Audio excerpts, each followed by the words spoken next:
The Internet. These are the stories of the strange, often lurid, but always absolutely true. These are the tales from the Internet.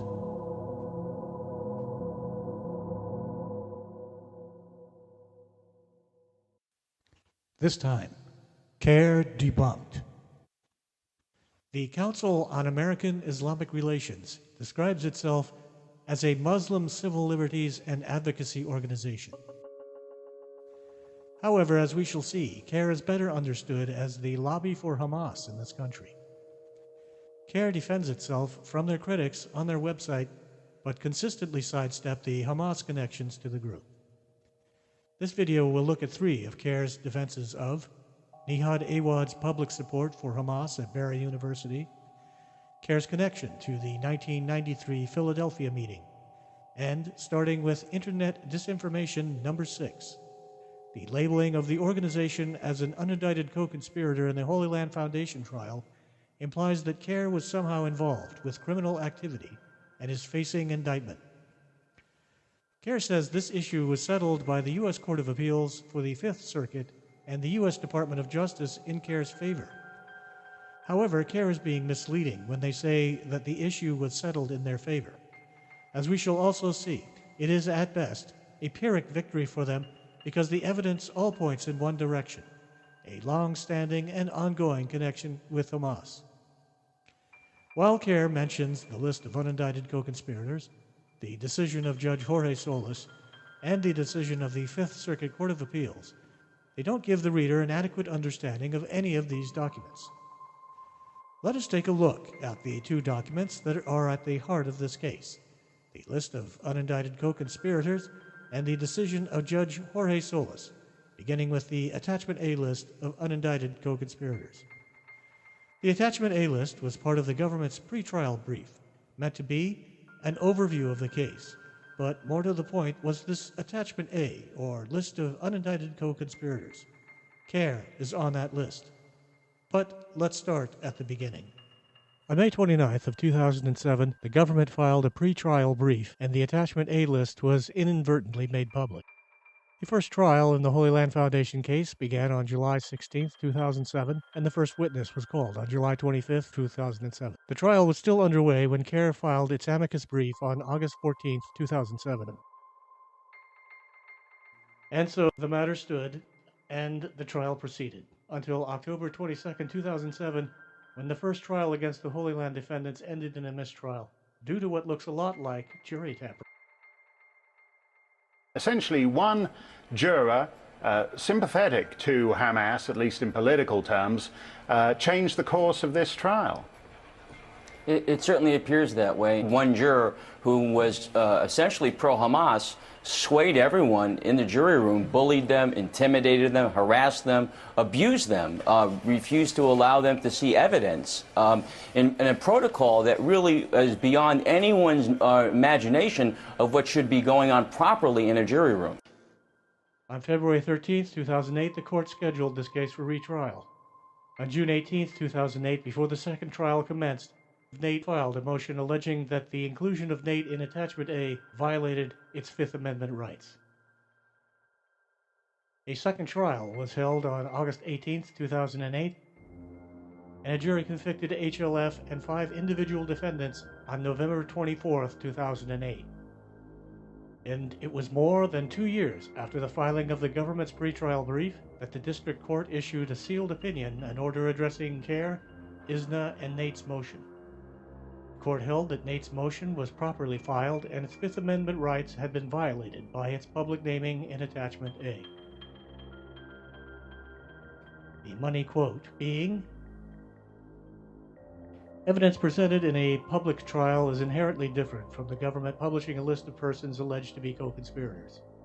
The public may make its own judgment from the evidence presented at trial. The evidence may be examined, and conclusions can be drawn as to whether the evidence establishes what the government claims it does. But a published list from the government naming individuals or entities as co-conspirators without any supporting evidence is not subject to such scrutiny." The court declined to expunge the mention of Nate. Rather, it ordered the sealing of Attachment A and all pleadings records, documents, orders, and other papers concerning Nate's motion, including this order. And so, Attachment A, along with Judge Solis's decision, were placed under seal. However, because the order is sealed, Nate complains, it cannot inform others that its public naming in the indictment was wrongful, and therefore the injuries it bore as a result of its public naming in the proceedings persist in the form of continued damage to its reputation. The Fifth Circuit Court of Appeals agreed with Nate and ordered Judge Solis's decision unsealed, and the Attachment A list to remain sealed. No names were removed from the list, no prisoners released, and no convictions were overturned. So, to recap, that which was to remain sealed was inadvertently made public. Judge Solis then ordered the list to be sealed, along with his decision. The Fifth Circuit Court of Appeals then ordered Judge Solis's decision to be unsealed. While certainly more than just a paper shuffle, this legal decision to reseal the Attachment A list and unseal the decision of Judge Solis says nothing about CAIR's connections to Hamas. Or does it? Let us take a closer look at CAIR's triumph, the unsealed decision of Judge Jorge Solis.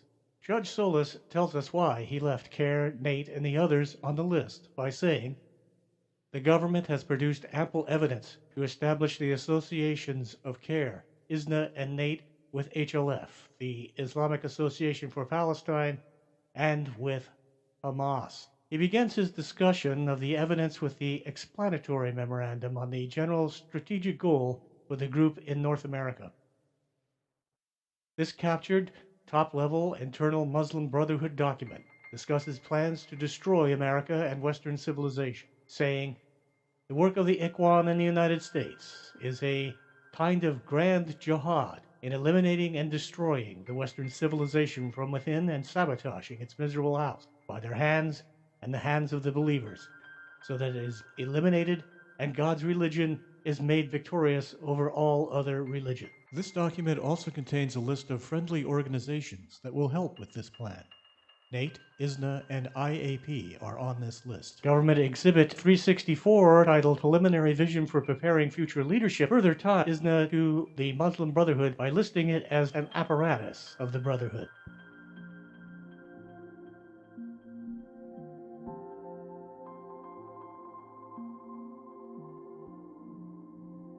During the early years of OLF-HLF's operation, OLF raised money and supported Hamas through a bank account that it held with ISNA and Nate.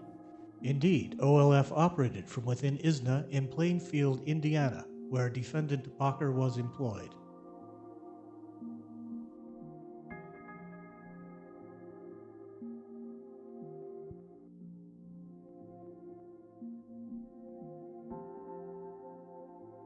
ISNA checks deposited into the ISNA Nate account for the OLF were often made payable to the Palestine Mujahideen. Checks were also made out to the Islamic University of Gaza, to Nasser El-Khattab, Marzouk's personal secretary, as well as checks made out to Musa Abu Marzouk himself, and checks made out to Nadia El-Ashi, Marzouk's wife and defendant El-Ashi's cousin. An important concept to understand is that of the Palestine Committee.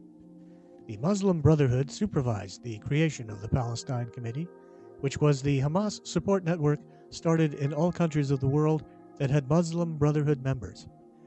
The Palestine Committee in America mirrored the Palestine section of the International Muslim Brotherhood.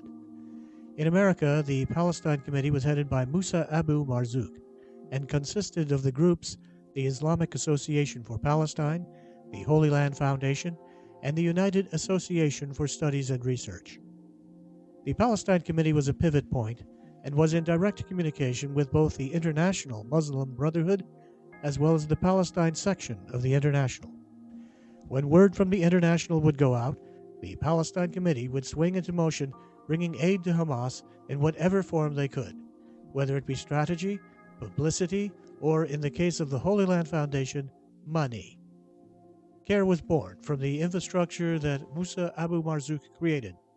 They are a purebred, Hamas organization. The July 30th, 1994 meeting agenda for the Palestine Committee lists AIP, HLF, UASR, and CAIR as a working organizations of the Palestine Committee. America owes a debt of gratitude to Judge Solis for his brief overview of the evidence in the Holy Land Foundation trial.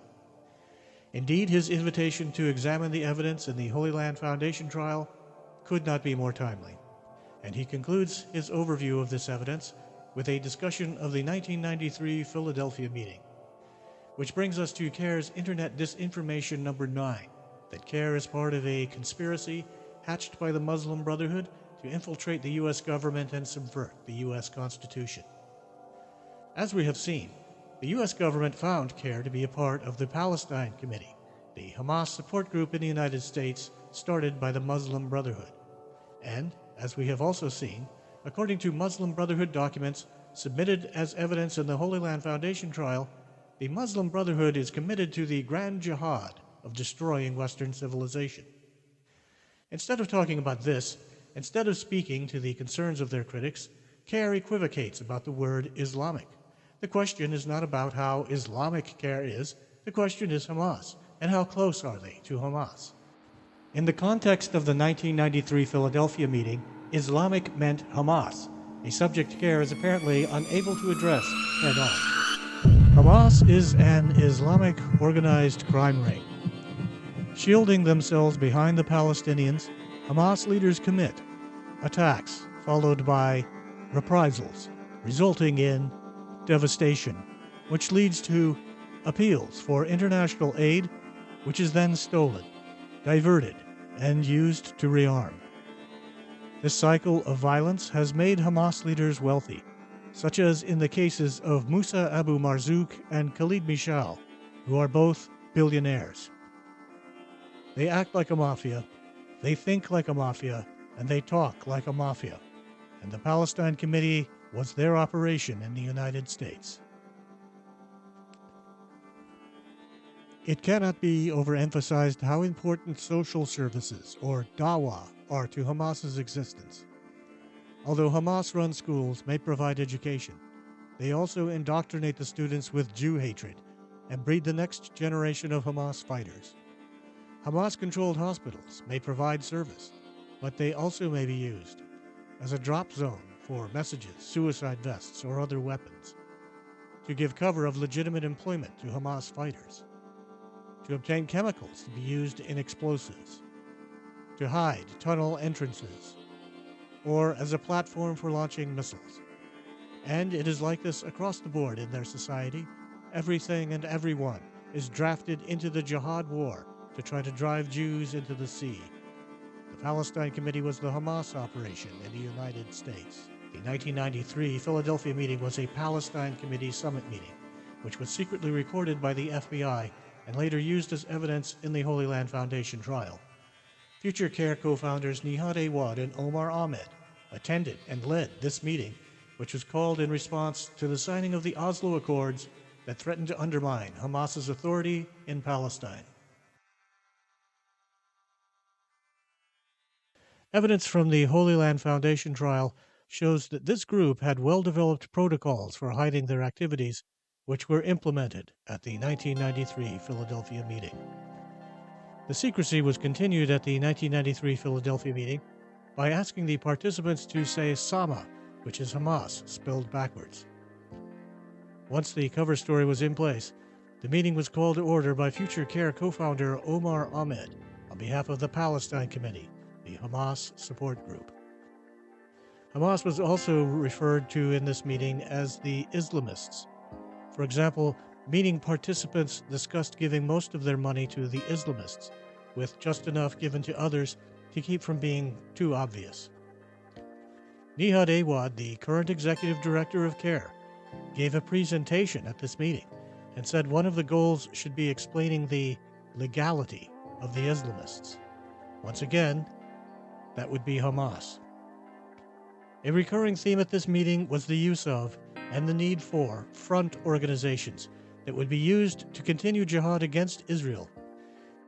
In fact, the term jihad is used more than 20 times at this meeting. There was an extended presentation on the Hamas-controlled organizations in Palestine, such as the Al-Wafa Society for Senior Care, until it was destroyed by the IDF during Operation Protective Edge. Al-Wafa was run by Basman al-Ashi,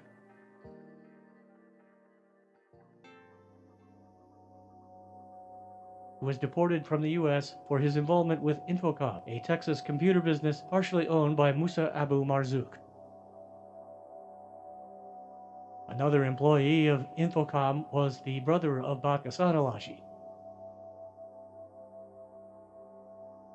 who was also a participant at the 1993 Philadelphia meeting and is currently serving a 65-year prison sentence for his role in the HLF-Hamas financing scheme. The al-Ashi brothers were both members of the Palestine Committee, both co-defendants in the Holy Land Foundation trial. Basman al-Ashi went from working from one Hamas-controlled business to running a Hamas-controlled hospital in Gaza. These secondary explosions are compelling evidence that Al-Wafa Hospital doubled as, among other things, a Hamas weapons depot.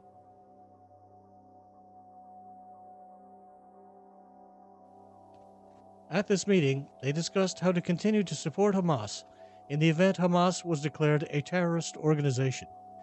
FBI Special Agent Laura Burns, who was in charge of analyzing the transcript of the 93 meeting, testified in court that CAIR was a result of the 1993 Philadelphia meeting.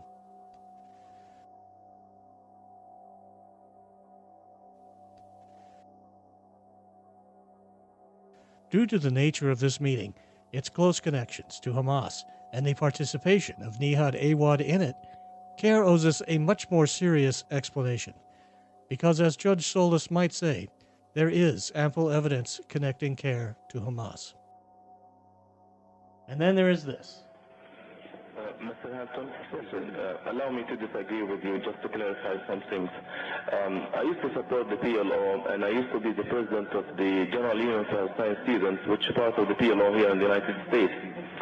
But after I researched the situation inside Palestine and outside, I'm in support of the Hamas movement. And CAIR was formed 4 months later.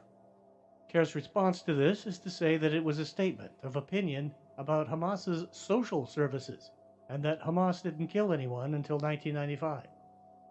There is no mention of Nihad saying at the Philadelphia meeting that one of his goals was to give legitimacy to Hamas.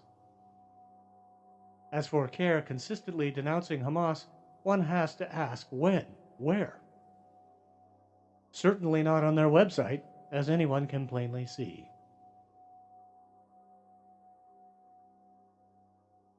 A search on the CAIR website for the term Hamas will bring up pages like this one that link the reader to pro-Hamas propaganda like this from the Huffington Post. This is not so much a debunking, but rather a collection of people's opinions, including this one that implies Israel is more responsible for the deaths of the 3 teenagers than Hamas. And this piece from The Nation, which doesn't mention that the UN returned to Hamas the rockets found in UN-run schools, and this happened on 3 separate occasions. How much of a condemnation could we be talking about here? The term Hamas occurs exactly once in CAIR's condemnation of terrorism, right after FARC. A search for the term Israel shows much more activity.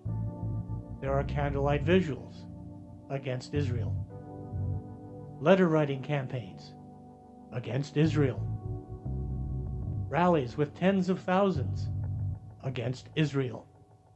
There is nothing like this directed against Hamas on CAIR's website. A search for Palestine shows that CAIR works with the American Muslims for Palestine. The AMP is a transparent Hamas supporting group where Hamas connections abound. Here is Hatem Bazian awarding the former head of Hamas military in the U.S., Mohammed Salah.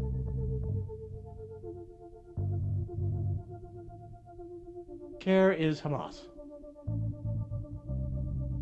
They are Hamas in the sense that they are connected to Hamas through the Palestine Committee. The Palestine Committee was the Hamas support network started by the Muslim Brotherhood in this country. Muslim Brotherhood was the driving force behind the Arab Spring, of which the Islamic State is a product. Let us take a short excursion, beginning with CAIR and the Islamic State, and see how quickly we return to the beginning. CAIR and the Islamic Society of Greater Oklahoma City recently teamed up to denounce ISIS. As was recently reported, the Islamic Society of Greater Oklahoma City was incorporated by Mufid Abdel Qadir, a member of the Palestine Committee, half-brother to Hamas Supreme Leader Khalid Mishal, and is currently serving a 20-year prison sentence for fundraising on behalf of Hamas. The Islamic Society of Greater Oklahoma City also gave Suhad Webb his start. I love CAIR, man. Webb is influenced by Muslim Brotherhood founder Hassan al-Banna and Muslim Brotherhood spiritual guide Yusuf Kawadari, and is also a member of the Muslim American Society, the Muslim Brotherhood in America.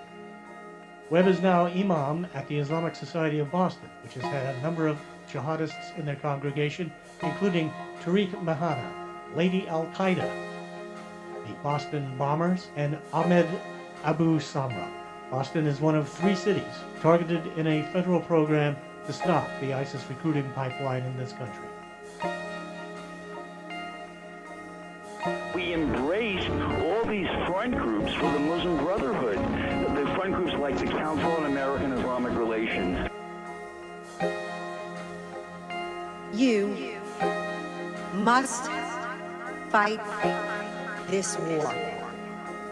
I was taught by Sahib Webb that the Muslim people are to give non-believers 3 choices. You either convert, you either invite them to Islam if they don't want to do that, you invite them to live under Islamic rule and pay what's called the jizya or full tax. And the third option, if they reject both of those, is to fight. You want to reinforce you? Say that again. I want to kill you, motherfucker.